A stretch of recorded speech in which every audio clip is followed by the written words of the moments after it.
A grande mídia reagiu quase histérica à proposta do Lula de rever a reforma trabalhista introduzida pelo governo Temer logo depois da queda da Dilma. E aí a gente sabe que gerou grande parte desse exército de desempregados que tem hoje o Brasil. Mas o Lula ali não estava falando sozinho. Ele estava apenas admitindo fazer aqui no Brasil o que foi feito na Espanha, que não se trata de nenhum governo irresponsável ou de uma esquerda atrapalhada. Muito pelo contrário. O primeiro-ministro da Espanha, o presidente da Espanha, como se chama lá, o Pedro Sánchez, apavorado com o índice cada vez maior de desempregados e, sobretudo, daqueles empregados sem qualquer tipo de direitos, daqueles aplicativos Uber, iFood, etc., que a gente está cansado de ver aí nas ruas, aqueles rapazinhos imberbes ainda, enfrentando o grande trânsito de bicicleta ou de motocicleta e também arriscando sua vida.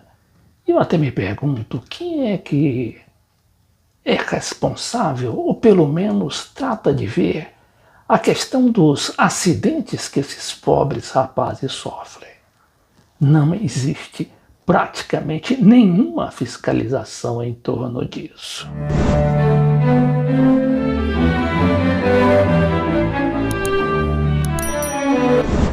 Mas eu falo isso a propósito de um artigo que encontrei hoje na Folha, do professor e cientista social Matias Alencastro, que é professor do SEBRAP e ensina Relações Internacionais na UFABC. Ele diz: pouco foi feito para entender a reforma trabalhista na Espanha citada por Lula. Situação de milhões de trabalhadores por aplicativo obriga governos progressistas a repensarem mercado de trabalho.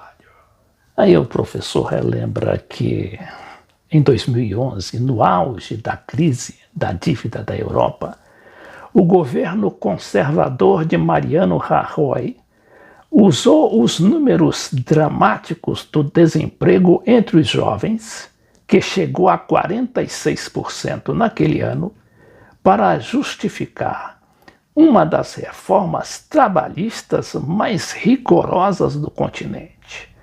Foram os assalariados transformados em precários na era Rajoy, que ajudaram a fortalecer o esquerdista Partido Podemos a partir de 2014. Aqui a gente precisa estabelecer uma diferença entre o Podemos, o Partido Podemos da Espanha, que é de esquerda, que é um partido progressista, da sua contrafação brasileira. Contrafação significa imitação fraudulenta que ocorre aqui no Brasil, já que o Podemos patrocina a candidatura do ultradireitista, o juiz Sérgio Moro.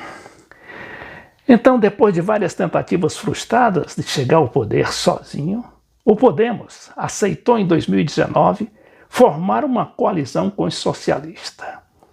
Dos 5 ministros que o partido indicou para o governo de Pedro Sánchez, a que mais se destacou foi a ministra do Trabalho, Yolanda Dias, como a gente vê aqui nessa foto também da Folha.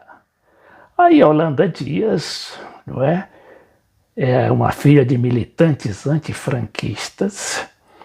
Ela, entre outros sucessos, negociou no começo do ano passado, imagine só, a lei já tem quase um ano, a Lei Rider, que aboliu a servidão digital, que é como o articulista aqui chama, a situação dos trabalhadores de aplicativos do iFood, Uber, etc., ao estabelecer o vínculo empregatício entre trabalhadores e aplicativos de entrega.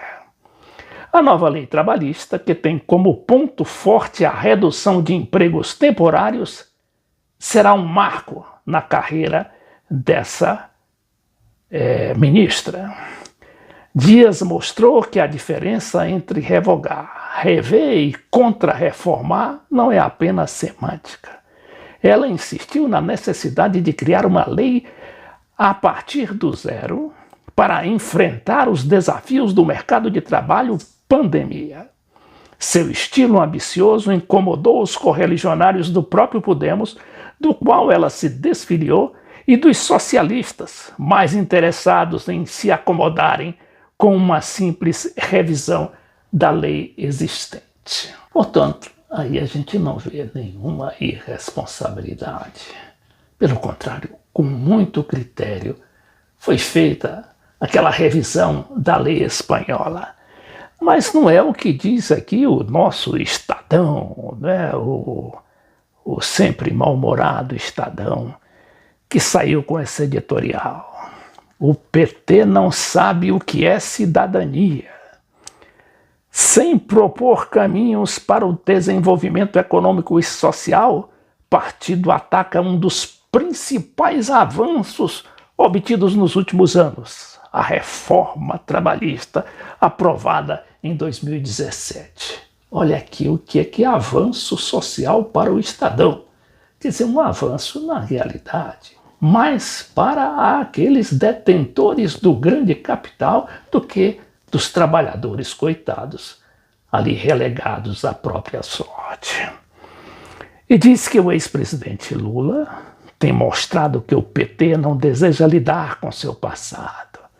Não aprendeu com os escândalos, tampouco com os erros da política econômica lulopetista. Nesse diapasão, a gestão de Dilma Rousseff é ignorada pelo discurso do partido. É como se não tivesse existido, tal como não teriam existido o Mensalão e o Petrolão. Tudo seria intriga da oposição. Mas a tática do PT não se resume a tentar esquecer o passado, como se agora as propostas para o futuro fossem diferentes. Lula tem deixado claro que segue com as mesmas ideias equivocadas para o país. Sem nenhum rubor, explicita que parou no tempo. Incapaz de reconhecer não apenas os erros lulopetistas, mas a própria realidade. Recentemente, Lula e a presidente do PT, Gleisi Hoffmann, defenderam a revisão da reforma trabalhista aprovada pelo Congresso durante o governo de Michel Temer. Só esqueceu de dizer aqui do golpista Michel Temer, não é? Que era o vice da Dilma e trabalhou para derrubá-la.